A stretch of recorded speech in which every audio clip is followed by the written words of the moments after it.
What's up everybody, Chris here from GearAmerica and Bolt Canyon Outdoors, and today I'm standing out in the beautiful Arizona desert because I want to talk with you about connections to a Jeep and why I do some of the things I do. So come along with us and we're going to go over some really useful information.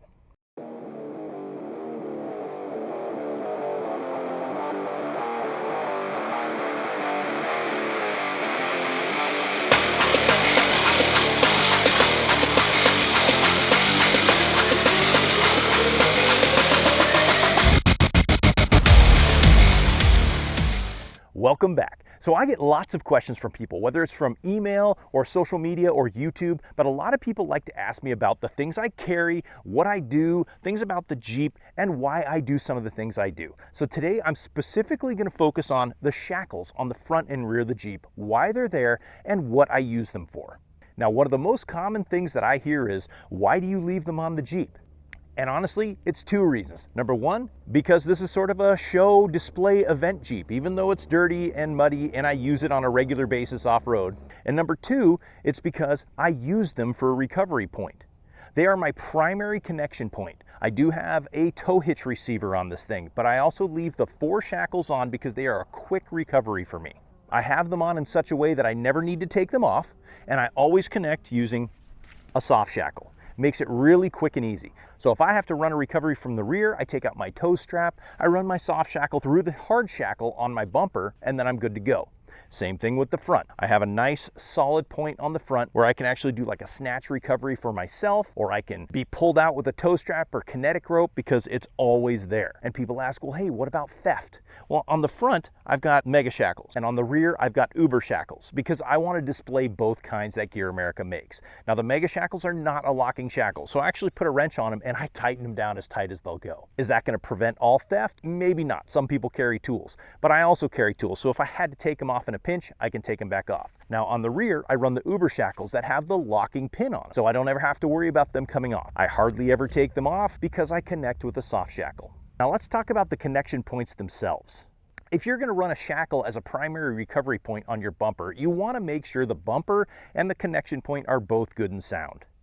And what I mean by this is you want to make sure that the actual tab itself is very secure. Like on my bumpers, I pick these out because the tabs are run all the way through and they're welded on the inside and outside of the bumper.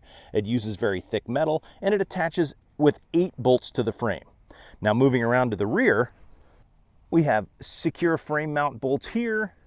The tabs are completely through the bumper itself and welded on both sides. And this particular one actually uses the 4 bolts that attach the factory tow hitch to it. So your factory tow hitch is always going to be the strongest and safest recovery point. The reason it is because it's frame mounted, it's super stout, and it's designed and rated for a certain amount of weight. Using the factory mounting point and bolts to attach this bumper not only uses the bolts on the side, but also the bolts in the middle to make it super stout.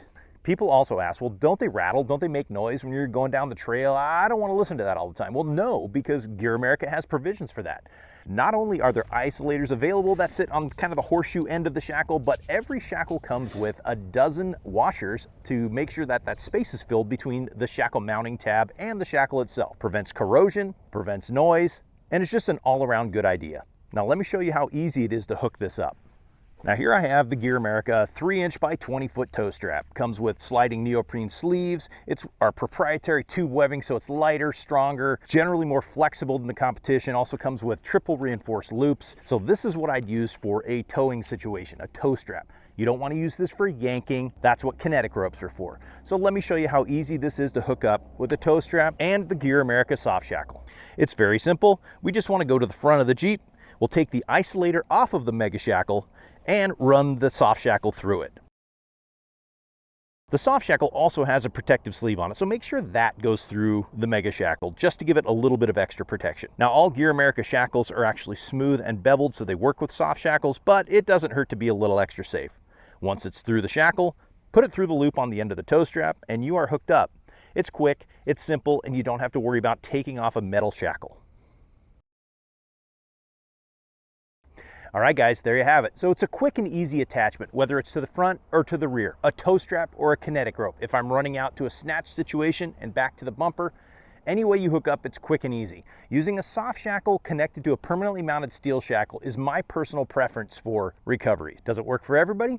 Maybe not, but it works for me. One other thing I didn't mention is the GearAmerica soft shackles float.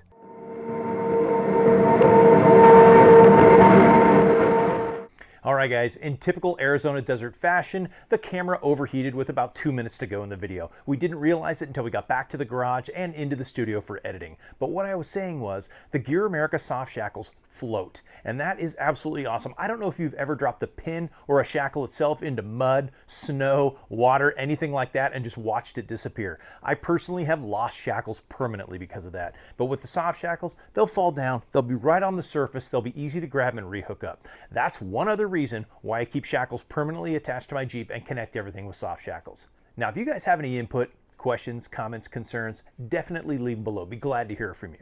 And do me a favor, hit that like, hit that subscribe, and ring that bell. That way you will be the first one notified anytime we go on a cool run, have some awesome gear to show off, cool tips, tricks, anything like that from GearAmerica and Bold Canyon Outdoors. But for now, back in the garage, this is Chris signing off. And as always, off-road smart and tread lightly.